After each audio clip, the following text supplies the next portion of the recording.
அடமானத்தில் இருக்கும் தங்க நகையை மீட்டு மார்க்கெட் விலையில் உடனடியாக விற்க சிறந்த வழி பிரைம் கோல்ட் ஹப். தொடர்புக்கு 9840551787.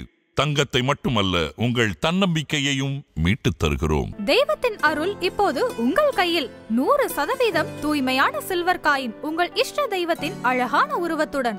உடனே ஆர்டர் செய்ய நிபுராவை அணுகுங்கள். தலைமுடிங்கிறது ஒரு கழிவுன்னா நம்ம எத்தனை பேர் ஒத்துப்போம்? உங்களோட எலும்பு மண்டலமும் உங்கள் ரத்த மண்டலமும் எவ்வளோ ஹெல்த்தியாக நீங்கள் மெயின்டைன் பண்ணுறீங்களோ அந்த அளவுக்கு உங்களோட தலைமுடி.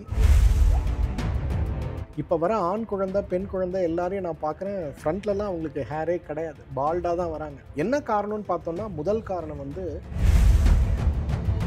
இந்த கர்ப்ப வித்தியை என்னங்கிறத புரிஞ்சுக்கிட்டு இதுபடி இன்றைக்கு இருக்கக்கூடிய அம்மாக்கள் வந்து குழந்தைய வயிற்றுல பார்த்துக்கிட்டாங்கன்னா, நீங்கள் எதிர்பார்க்குறது மாதிரி 1980s சினிமாலாம் பார்த்தீங்கன்னா எல்லா ஹீரோவும் பிறந்த குழந்தையிலிருந்தே தலைக்கு எண்ணெய் வைக்கக்கூடாது, எண்ணெய் தேய்ச்சி குளிக்கல கூடாது அப்படின்னு நம்மளை பழக்கி வளர்க்குறாங்க. அப்படின்னா அப்போ நம்ம உடம்புல இருக்க சூடு எப்படி குறையும்? நீங்கள் 30 வருஷத்துக்கு முன்னாடி டாண்ட்ரஃப்கான அட்வர்டைஸ்மெண்ட் எப்பயாவது பார்த்துருக்கீங்களா? ஏன் பார்க்க முடியாது அப்படின்னா, அந்த காலத்தில் நம்மளோட கலாச்சாரத்தில் வாரம் ஒரு முறை எண்ணெய் தேய்த்து குளித்தல்ங்கிறது எல்லா குடும்பத்திலையும் இருந்த ஒரு நிகழ்வு. ஆதன் ஆன்மீகம் நேயர்களுக்கு வணக்கம். தொடர்ந்து வாழ்வியல் மூலியமா மருத்துவம் அப்படின்றது எவ்வளவு முக்கியம் அப்படின்னு சொல்லிட்டு நம்மளுடைய நேயர்களுக்காக நிறைய பயனுள்ள தகவல்களை சொல்லிட்டு இருக்காங்க டாக்டர் கௌதமன் அவர்கள். இன்னைக்கும் நம்மளோட இணைஞ்சிருக்காங்க. வணக்கம் சார். வணக்கம்மா. நல்லா இருக்கீங்களா? நல்லா இருக்கும் சார்.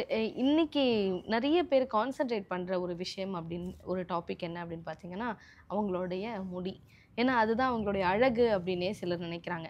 ஆனால் முன்ன இருந்ததுக்கும், அதாவது ஒரு 90s கிட்ஸ் வந்து அவங்களுடைய ஹேரை பார்த்ததுக்கும், இப்போ 2K கிட்ஸாக இருக்கட்டும், இல்லை இப்போ பிறந்த குழந்தைகள் அவங்களுடைய ஹேர் பார்க்கும்போது இந்த டென்சிட்டின்னு சொல்லுவாங்கள்ல சார், அதுலேயே நம்மளால் டிஃப்ரென்ஸ் பார்க்க முடியுது. ஈவன் 90s கிட்ஸ் அவங்களுடைய ஸ்கூல் டைமில் அவங்க ஹேரை பார்த்ததுக்குமே இப்போ வந்து ரொம்ப டிஃப்ரென்ஸ் இருக்குது. முதல்ல ஏன் சார் இந்த டிஃப்ரென்ஸ் வருது? முதல்ல வந்து இதெல்லாம் நம்மளோட அம்மா கிட்ட வந்து ஆரம்பிக்கக்கூடிய விஷயமா. தலைமுடி அப்படிங்கிறது வந்து ஏதோ நம்ம தலையிலிருந்து தோல்லேருந்து வரக்கூடிய ஒரு நீட்சியாக நம்ம பார்க்குறோம். ஆனால் மிகப்பெரிய தவறு. நம்மளுடைய எலும்பு மண்டலங்கள்லேருந்து உருவாகக்கூடிய ஒரு பை ப்ராடக்ட், ஒரு கழிவாக நீங்கள் பார்க்குறது தான் தலைமுடி. தலைமுடிங்கிறது ஒரு கழிவுன்னா நம்ம எத்தனை பேர் ஒத்துப்போம்? ஒத்துக்க மாட்டோம். ஏன்னா தலைமுடி கட் பண்ணும்போது நமக்கு வலிக்கிறது இல்லை இல்லையா? நகங்களை கட் பண்ணும்போது நமக்கு வலிக்கிறது இல்லை இல்லையா? இது ரெண்டுமே நம்ம உடம்புலேருந்து வெளிவரக்கூடிய கழிவு. பட் தலைமுடி நல்லா இருக்கணும், நம்ம அழகுக்காக அதை நிறைய விஷயங்களை செய்கிற மாதிரி இதை செய்கிறோம். உங்களோட எலும்பு மண்டலமும் உங்கள் ரத்த மண்டலமும் எவ்வளோ ஹெல்த்தியாக நீங்கள் மெயின்டைன் பண்ணுறீங்களோ அந்த அளவுக்கு உங்களோட தலைமுடி ஆரோக்கியமாக இருக்கும். ஓ, இதுதான் சிம்பிள் லாஜிக். அதாவது கழிவுகள் வெளியே அதிகமாக வரணும். இதுதான் உள்ளே இருக்கக்கூடிய கழிவுகள் வெளியில் வரும்போது உங்களுடைய உறுப்புகள் எப்படி ஆரோக்கியமாக இருக்கும், அந்த மாதிரி உங்களுடைய தலைமுடி நன்றாக இருக்கும். இப்போ தலைமுடி அப்படிங்கிறது ஏன் இப்போ இருக்க ஜென்ரேஷனுக்கு ரொம்ப குறைவாக இருக்குன்னா, நீங்கள் சொல்கிற ஒரு பாயிண்ட் நான் பார்க்குறேன். ஏன்னா நம்ம மருத்துவமனைக்கு நிறைய பேர் குழந்தையின்மை நோயோடு வருவாங்க. அவங்களுக்குலாம் குழந்தை பிறந்த பிறகு எங்கிட்ட கூட்டிகிட்டு வருவாங்க. இப்போ நீங்கள் சொல்கிறத நான் ரிலேட் பண்ணி பார்க்குறேன். நிறைய குழந்தைங்க மண்டையில் முடி இல்லாமல் தான் வராங்க. நம்ம யோசிப்போம், அந்த காலத்து குழந்தைகளை நான் பார்த்துருக்கேன். அவங்கெல்லாம் வரும்போதே கருகருவென்று முடியோடு வருவாங்க. இப்போ வர ஆண் குழந்தை பெண் குழந்தை எல்லாரையும் நான் பார்க்குறேன், ஃப்ரண்ட்லலாம் அவங்களுக்கு ஹேரே கிடையாது, பால்டாக தான் வராங்க. என்ன காரணம்னு பார்த்தோன்னா, முதல் காரணம் வந்து குழந்தை வயிற்றில் இருக்கும்போது நம்முடைய தாயார் இருக்கக்கூடிய மனநிலை, உடல்நிலை, உணவு பழக்கங்கள் எல்லாமே மாறி போச்சுமா. அந்த காலத்துலலாம் ஒரு பெண் கருவுற்று இருக்காங்கன்னு வரும்போது அந்த பெண்ணுக்கு 3வது மாதத்தில் செய்யக்கூடிய சடங்குகள், அப்புறம் அந்த வளைகாப்புங்கிறது கடைசியாக பண்ணுவாங்க. அதுக்கு முன்னாடி ஒரு மாதம் பூச்சூடுதல்னு ஒரு விழா ஒன்று பண்ணுவாங்க. சொந்தக்காரங்கள்லாம் அந்த குழந்தைக்கு என்ன உணவு பிடிக்குங்கிற மாதிரி பார்த்து கேட்டு, நிறம் பச்சை நிறம், வெள்ளை நிறம், சிகப்பு நிறம்னு உணவுகளை கொண்டு வந்து அவர்களுக்கு கொடுத்து அதை சாப்பிட வைக்கக்கூடிய முயற்சிகள் இதெல்லாம் நிறைய செய்வாங்க. இதெல்லாம் எதுக்காகனா, உங்களோட ஹெல்த் பெட்டராக இருக்கணும், பாப்பா வயிற்றில் இருக்கவங்களோட ஹெல்த் பெட்டராக இருக்கணும், அண்ட் பிறக்கும்போது குழந்தை எல்லா வகையான லட்சணங்களோடு ஆரோக்கியமாக பிறக்கணும். இப்போ நீங்கள் சொல்லுங்கள், இந்த ஜென்ரேஷனில் உங்கள் கூட ஒர்க் பண்ணுறவங்க, உங்களுக்கு தெரிஞ்ச அக்கா யாராவது ஒருத்தராவது ப்ரெக்னெண்ட்டாக இருக்கும்போது இந்த ரொட்டீன்குள்ளே நம்ம இருக்குமா? இல்லையே சார், நிச்சயமாக கிடையாது. வேலைக்கு போகணுன்றது தானே சார் பெரிய விஷயம். அந்த காலத்தில் வேலைக்கு போனாலும் கூட அந்த குழந்தை வரும்போது கொடுக்கக்கூடிய அன்பும் பாசமும் ஊட்டச்சத்து இருக்கக்கூடிய உணவுகளும் கூட பெரும்பாலும் இல்லாத ஒரு நிலை தான். அந்த நிலை வரும்போது நம்மளால் எதுவுமே செய்ய முடியறதில்லை. அதுதான் இன்றைக்கு காரணம். இன்றைக்கி குழந்தைங்க தலைமுடி இல்லாமல் இருக்கிறது, இளம் வயதில் நிறைய ஆண் குழந்தைகளுக்கு தலைமுடி கொட்டி போய் அவர்களுடைய தலை கிட்டத்தட்ட வழுக்கையாக மாறிப்போவது, பெண் குழந்தைகள் தலைமுடிக்காக தினசரி ஒரு ஆயிலையும் ஒரு ஷாம்புவையும் இல்லை இந்த க்ரீம் போடலாமா அந்த க்ரீம் போடலாமான்னு ஆராய்ச்சி செய்து கொண்டு இருப்பது, இது எல்லாமே எங்கேருந்து வருதுன்னா அம்மா கிட்டேருந்து தான் வருது. அம்மா எவ்வளோ ஹெல்த்தியாக உடம்பை பார்த்துக்கிறாங்களோ, எவ்வளோ நல்லா சாப்பிட்றாங்களோ, அப்போ குழந்தைக்கும் நல்லாயிருக்கும். இப்போ யங் ஜென்ரேஷனாக இருக்கவங்க, இப்போ ப்ரெக்னெண்ட்டாக இருக்கக்கூடிய மதர்ஸ் எல்லாம் நம்ம ஆயுர்வேதத்தில் வந்து கர்ப்ப வித்யைன்னு ஒரு சாஸ்திரமே இருக்குமா. கர்ப்ப வித்யைங்கிறது என்னென்னா, குழந்தை பிறக்கிறதுக்கு முன்னாடியே, குழந்தை உருவாகிறதுக்கு முன்னாடியே ஒரு கணவனும் மனைவியும் எப்படி அவங்க உடம்பை சுத்தம் பண்ணணும், அப்போ குழந்தை உருவாகும் போது நல்ல ஆரோக்கியமாக இருக்கிறதுக்கு எந்த நிலையான ஆரோக்கியத்தை அந்த பெண் அவங்களுடைய உடலில் வைத்திருக்கணும், என்ன உணவு சாப்பிடணும், என்ன யோகா பண்ணணும், என்ன மூச்சு பயிற்சி பண்ணணும், என்ன தியான பயிற்சி பண்ணணும், இதெல்லாம் சார்ந்த விஷயங்கள்லேருந்து ஆரம்பித்து ஒவ்வொரு மாதமும் பண்ண வேண்டிய ரிச்சுவல்ஸில் ஆரம்பித்து குழந்தை பிறந்த பிறகு குழந்தைக்கும் அம்மாவுக்கும் இருக்கக்கூடிய தொடர்பு, அவர்களுக்கு இருக்கக்கூடிய ஆரோக்கிய வாழ்க்கைக்கு அவங்க என்ன செய்யணும்னு சொல்லி கொடுக்கக்கூடிய முயற்சி தான் கர்ப்ப வித்யை. இந்த கர்ப்ப வித்யை என்னங்கிறத புரிஞ்சுக்கிட்டு இதுபடி இன்றைக்கு இருக்கக்கூடிய அம்மாக்கள் வந்து குழந்தைய வயிற்றில் பார்த்துக்கிட்டாங்கன்னா, நீங்கள் எதிர்பார்க்குறது மாதிரி 1980s சினிமாலாம் பார்த்தீங்கன்னா எல்லா ஹீரோவும் பெரிய தலைமுடியோடு வருவாங்க, ஹீரோயினை விட பெரிய தலைமுடியோடு வருவாங்க. அந்த மாதிரி நம்மளோட ஸ்கேல்ப் மாறுறதை பார்க்க முடியும். But it's all starts from there. அங்கேருந்து ஆரம்பித்து வர்றது தான் நம்மளோட ஆரோக்கியம். Okay sir. சார் அதே மாதிரி இப்போ வந்து ஒரே ஒரு விஷயம் வந்து ரொம்ப நாளாக இருக்குது சார். அதாவது நாம் சின்ன வயசில் இருக்கும் பொழுது இந்த எண்ணெய் வைத்து அம்மாக்கெல்லாம் வந்து முடி வளர்கிறதுக்கு அப்படின்னு சொல்லுவாங்க. ஆனால் இப்போ டாக்டர்ஸ் என்ன சொல்கிறாங்கன்னா, எண்ணெய் வைக்கிறதே தப்பு அப்படின்னு சொல்கிறாங்க. இது ரெண்டுமே முரண்பாடாக இருக்குல்ல சார், இதில் எது சார் உண்மை? ஸோ இன்றைக்கு மருத்துவ உலகம் ஒரு விஷயத்தை எப்படி பார்க்குது அப்படின்னா, குறிப்பாக மாடர்ன் மெடிசன், நீங்கள் 1970, 80கள்லாம் பார்த்தீங்கன்னா உங்களுக்கு டிவியில் ஒரு அட்வர்டைஸ்மெண்ட் வரும்.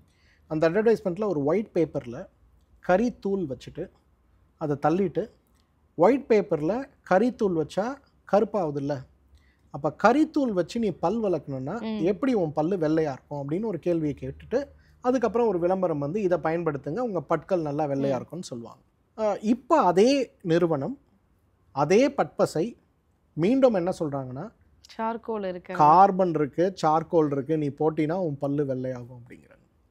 இதே மாதிரி ஒரு பெரிய ஒரு மன மாற்றத்தை, ஒரு மூளை செலவையை தான் இன்றைக்கு வந்து மருத்துவர்கள் பெரும்பாலும் பண்ணுறாங்க. குழந்தைகள் பிறந்ததிலிருந்து நம்ம எல்லாரும் உடல் சூடை குறைக்கணும் அப்படின்னா எண்ணெய் தேய்த்து குளித்தல் தான் ஆரோக்கியமான ஒரு வழி. நிறைய பெண்கள் உங்களை மாதிரி வயசில் இருக்கவங்க என்னோடய ஹாஸ்பிட்டல் வரும்போது, சார் என்னோடய உடம்பே கொதிக்குது, ஆமாம் நான் உட்காந்துட்டு எழுந்தேன்னா அந்த சேரை தொட்டு பார்த்துட்டு கொதிக்குதும்பாங்க. இதை குறைக்கிறதுக்கு நான் பால் சாப்பிட்றேன், பாதாம் பிசின் சாப்பிட்றேன், என்னென்னமோ பண்ணுறேன், என் உடம்பு குறையல, என்னோடய சூடு குறையலம்பாங்க. அப்போ அவங்களுக்கு நான் கொடுக்குற அட்வைஸ் என்னென்னா, கழுத்துலேருந்து கால் வரையிலும் விளக்கெண்ணெய் எடுத்து நல்லா தேய்ச்சிடுங்க, தலைக்கு மட்டும் நல்லெண்ணெய் வச்சுங்க, வாரத்தில் 2 நாள் செவ்வாய்க்கிழமை வெள்ளிக்கிழமை குளிங்கம்மா, 1 மாதம் கரெக்டாக பண்ணுங்கள், 8 முறை பண்ணுங்கள், திருப்பி வாங்கம்மா. 8 முறை கழித்து வந்து சொல்லுவாங்க, உடம்பு குளிர்ந்து போச்சு, கண்களில் சூடு இல்லை, எனக்கு சிறுநீர் கழிக்கும்போது இருந்த எரிச்சல் கிடையாது, இப்போ என்னோடய உடம்பு நல்லா இருக்கிறத நான் ஃபீல் பண்ணுறேன் அப்படிம்பாங்க.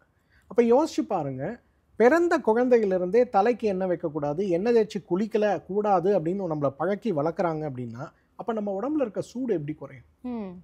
அப்போ சூடு நோய்கள்னு சொல்லக்கூடிய குழந்தையின்மை நோயும், ஈரல் நோய்களும், தலைமுடி கொட்டக்கூடிய நோய்களும், தோல் நோய்களும் நமக்கு வராமல் எப்படி இருக்கும்?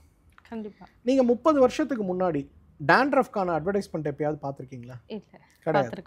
நீங்கள் போய் சோஷியல் மீடியாவில் சர்ச் பண்ணுறது மாதிரி நீங்கள் போய் லைப்ரரியில் பேப்பர்ஸ் எடுத்து சர்ச் பண்ணுங்கள். 35 வருஷத்துக்கு முன்னாடி 1990, 91, 95 வரையிலும் நீங்கள் பார்த்தீங்கன்னா ஒரு டேண்ட்ரஃப் ஷாம்பை கூட நீங்கள் பார்க்க முடியாது. ஏன் பார்க்க முடியாது அப்படின்னா, அந்த காலத்தில் நம்மளோட கலாச்சாரத்தில் வாரம் ஒரு முறை எண்ணெய் தேய்த்து குளித்தல்ங்கிறது எல்லா குடும்பத்திலையும் இருந்த ஒரு நிகழ்வு. அப்போ நல்லா எண்ணெயை தேய்ச்சி அந்த பிள்ளைங்களை குளிக்க வைக்கும்போது அவங்க உடம்பு சூடு குறைஞ்சிரும். அப்போ டேண்ட்ரஃப்ங்கிற ப்ராப்ளமே வராது. டேண்ட்ரஃப் அப்படிங்கிறதே உடல் சூடுனால் வரக்கூடியது தான். இன்றைக்கி நமக்கு எப்படி உடம்புல வேர்வை வருதோ அந்த மாதிரி தலையில் வேர்வை வரும். அப்போ நீங்கள் நல்லா எண்ணெய் தேய்த்து குளிக்கும்போது அங்கே இருக்கக்கூடிய வேர்வை கழிவுகள் எல்லாம் வெளியேற்றப்படும் போது உடல் சூடு குறையும் போது தேவையற்று வரக்கூடிய வேர்வை உங்கள் உடம்புல வரவே வராது. அப்போ தேவையில்லாமல் உங்களுக்கு ஃப்ளேக்ஸ் அங்கே ஃபார்ம் ஆகாது, ட்ரை ஃப்ளேக்ஸ் ஃபார்ம் ஆகாது. அப்போ டேண்ட்ரஃப் உங்களுக்கு வராது. என்னைக்கு வந்து மருத்துவமனையில் குழந்தை பிறக்கும் போதே எண்ணெய் தேய்ச்சி குளிக்க வைக்காதீங்கன்னு ஒரு வார்த்தை சொன்னாங்களோ அடுத்த ஜெனரேஷன் இன்னைக்கு 40 வயசில் இருக்கவங்க வரையிலும் பொடுகு நோயோட போராடுறதை நம்ம பார்க்குறோம். கண்டிப்பா. ஸோ எண்ணெய் தேய்த்து குளித்தல் தலைமுடி ஆரோக்கியத்திற்கு நல்லதானா? 100% நல்லது. எண்ணெய் தேய்த்து குளித்தல் பொடுகு நோய்க்கே மிகப்பெரிய தீர்வு. இன்னைக்கு யாரெல்லாம் இந்த நோயில் அவதிப்படுறீங்களோ, நீங்கள் நெல்லிக்காய் எண்ணெய் நல்லது, கரிசலாங்கண்ணெய் எண்ணெய் நல்லதுலாம் பார்க்கவே வேணாம். சாதாரண தேங்காய் எண்ணெய் எடுத்து காலையில் குளிக்கிறதுக்கு ஒரு 1 ஹவருக்கு முன்னாடி ஸ்கேல்பில் ஃபுல்லாக போட்டு நல்லா மசாஜ் மாதிரி பண்ணிவிட்டு குளிச்சுட்டு ஈரம் இல்லாமல் தலையை துவட்டி வரட்டி எடுத்துட்டிங்கன்னா உங்களுக்கு எந்த சளி பிடிக்கிறதும் ஆஸ்மா தொந்தரவும் வராது. அட் த சேம் டைம் தலைமுடி கொட்டக்கூடிய பிரச்சனையிலிருந்து உங்களுக்கு பொடுகு பிரச்சனை வரை எதுவுமே இருக்காது. கண்டிப்பாக சார். அதாவது இத்தனை நாள் எல்லாருக்கும் ஒரு சந்தேகம் இருந்திருக்கும், இதுவா அதுவான்னு சொல்லிட்டு அதுக்கு ஒரு பதில் இன்னைக்கு கிடச்சிருச்சு. இன்னும் ஒரு சில இடங்களில் இப்போ ஷாம்பூஸாக இருக்கட்டும், அவங்க அட்வர்டைஸ்மெண்ட்லேயே வந்து ஆனியன் ஷாம்பூ அப்படின்னு சொல்கிறாங்க, அந்த ஃப்ளக்ஸீடு ஷாம்பூ அப்படின்றாங்க, கோட் மில்க் ஷாம்பூ அப்படின்றாங்க. இந்த மாதிரியான விஷயங்கள் எல்லாம் வந்து பயன்படுத்த வேணான்னு சொன்னதும் இதே மாடர்ன் சயின்ஸ் தான். இன்றைக்கி அவங்களே வந்து ப்ராடக்டாகவும் சேல் பண்ணுறாங்க. இப்போ வந்து டைரெக்டாக நம்ம அப்ளை பண்ணலாம் அப்படின்ற ஒரு கான்செப்ட்லேருந்து இப்போ மாறிட்டோம் சார். ஏதோ ஒரு ப்ராடக்ட் மூலியமாக அப்ளை பண்ணுற கான்செப்ட்டுக்கு வந்துட்டோம். இப்போ நம்ம இந்த சின்ன வெங்காயம் வந்து தலைமுடிக்கு நல்லது அப்படின்னு எல்லாருக்குமே தெரியும், பார்த்துருக்காங்க. ஆனால் இப்போ என்ன சொல்கிறாங்கன்னா, அதை டைரெக்டாக அப்ளை பண்ணக்கூடாது, அதில் இருக்கக்கூடிய ஆசிட்ஸ் வந்து அகெயின் நம்மளுடைய ஸ்கேல்ஃபுக்கு வந்து ப்ராப்ளத்தை க்ரியேட் பண்ணும் அப்படின்றாங்க. இது உண்மைதானா சார்? சரி, 2 விஷயம் நீங்கள் பார்க்கணுமா. முதல்ல வந்து ஒரு எலுமிச்சையோட விலை என்ன? அதிகபட்சம் 10 ரூபா. 10 ரூபா இருக்கும். ஒரு எலுமிச்சை கலந்த பாத்திரம் விளக்குற சோப்போட விலை என்ன? 10 ரூபா. 10 ரூபா இருக்கும். சரியா?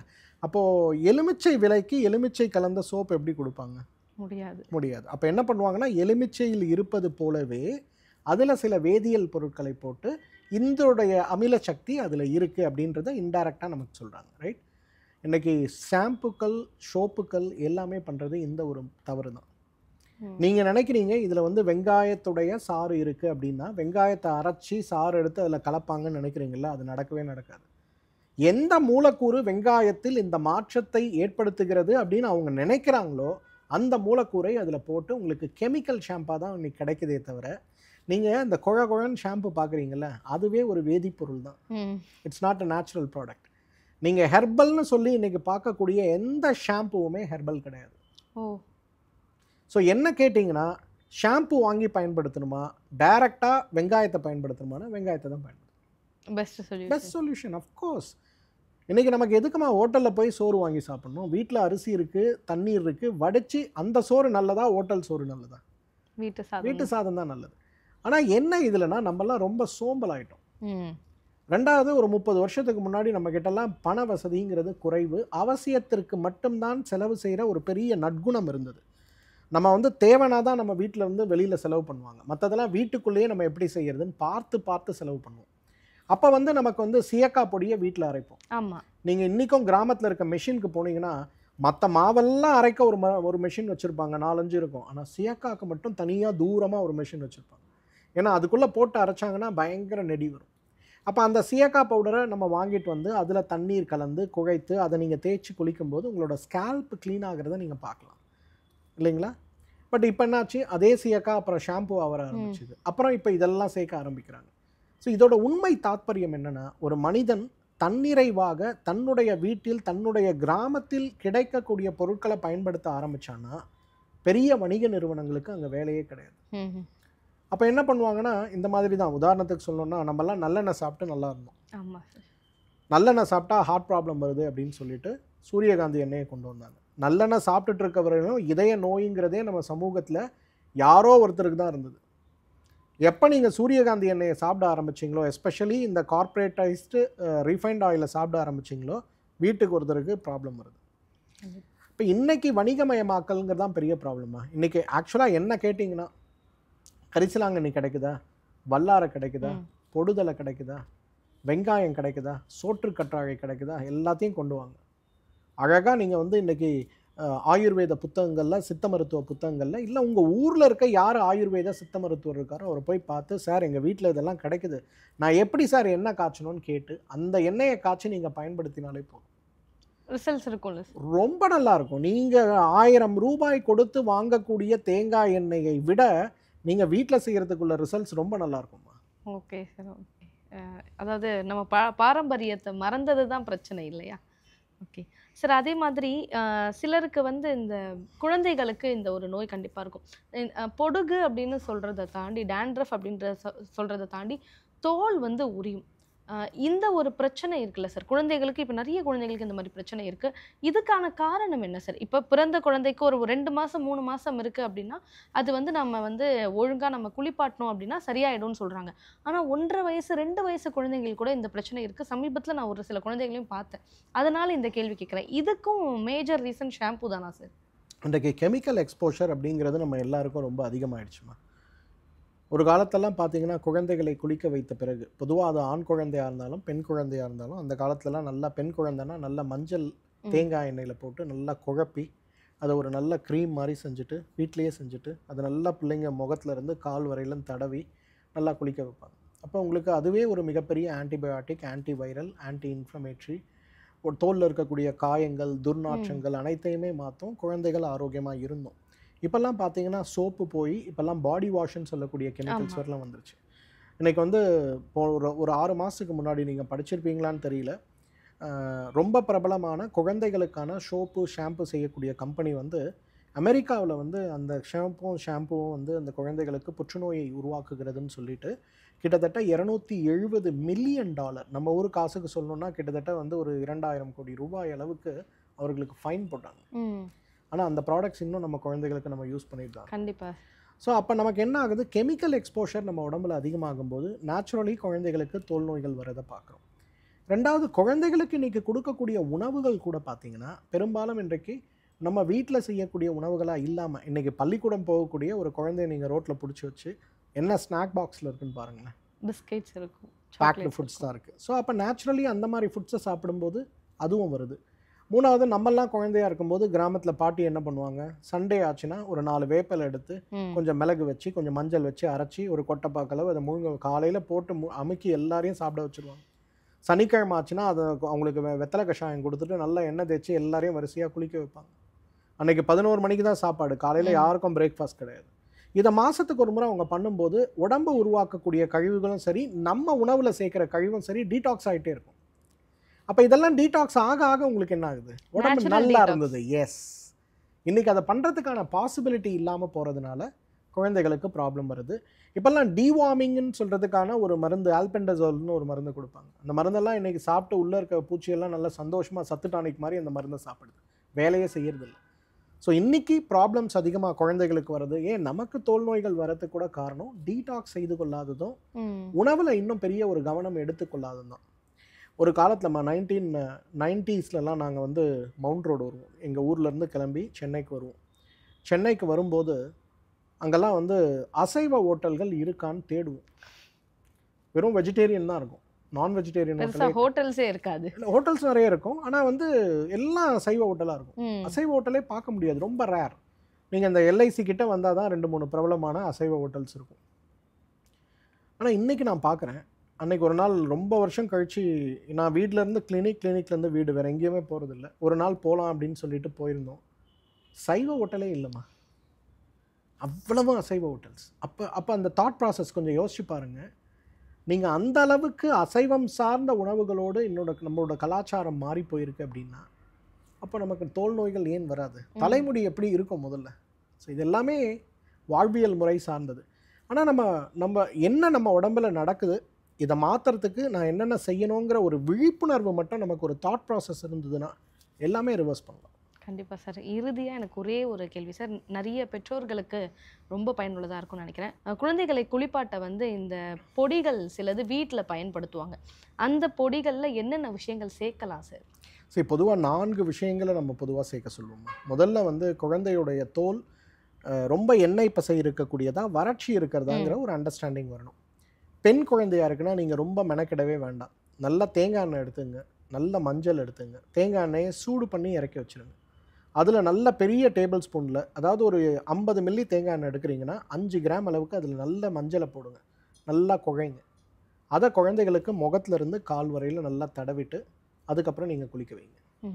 குளிக்க வைக்கிறதுக்கு நீங்கள் சாதாரண பாசிப்பயிறு 250 கிராம் வந்து பாசிப்பயிறு, 750 கிராம் வந்து வெந்தயம், இது ரெண்டத்தையும் குழைச்சிடுங்க. ஆனால் வெந்தயம் குளிர்ச்சி இல்லை சார்? குளிர்ச்சி, நம்ம உடம்பு குளிக்கிறதே உடலில் இருக்க சூடு போகிறதுக்கு தானே. நல்லா தேய்ச்சி குளிக்க வைங்க. அப்போ பாருங்கள் அந்த மஞ்சளோட அந்த நிறம் உடம்புல இருக்காது, ஆனால் மஞ்சளோட நற்குணத்தை உடம்பு எடுத்துரும். அப்போ உங்களுக்கு தோல் நோய்கள் வராது. இது பெண் குழந்தையாக இருந்தால். ஆண் குழந்தையாக இருந்தால் அந்த குழந்தைக்கு தினசரி வெறும் விளக்கெண்ணெய் 1 ஸ்பூன் எடுத்துங்க, அதில் 2 டேபிள் ஸ்பூன் தேங்காய் எண்ணெய் கலந்துருங்க. இதை குழந்தைக்கு முகத்துல இருந்து கால் வரையிலும் ஆண் குழந்தையாக இருந்தால் தடவிட்டு, இதே போல் 250 கிராம் பாசிப்பயிறு, 750 கிராம் வெந்தயம். இதே நம்ம பெரியவங்களாக இருந்தால் தலைகீழ மாறும். 750 கிராம் பாசிப்பயிறு, 250 கிராம் வெந்தயம். ஸோ இதை நல்லா அரைச்சி துணி போட்டு சலிச்சிட்டு இதை கொஞ்சம் தண்ணி போட்டு நல்லா பேஸ்ட் மாதிரி நல்லா பிசைஞ்சு எடுத்து அதை குழந்தைங்க உடம்புல தேய்ச்சி குளிக்க வச்சிங்கன்னா தோல் நோய்களே வராது. கண்டிப்பாக சார். நிறைய பெற்றோர்களுக்கு ஒரு தேவையானதாக இருக்கும் அப்படின்றதுக்காக தான் இந்த கேள்வி கேட்டேன். நிறைய விஷயங்கள் தலைமுடி அப்படின்னு நம்ம பார்க்குற விஷயம் வந்து அழகு மட்டும் இல்லை, ஆரோக்கியத்தில் பெரிய பங்கு வகிக்குது. அது மூலயமா நம்ம நிறைய நோய்களை கண்டுபிடிக்கலாம் அப்படின்னு சொல்லிட்டு இன்றைக்கி நிறைய விஷயங்கள் சொல்லியிருக்கீங்க சார். எங்களுடைய நேயர்கள் எல்லாருக்குமே ரொம்ப பயனுள்ளதாக இருக்கும்னு நினைக்கிறேன். நன்றி சார். வணக்கம்மா.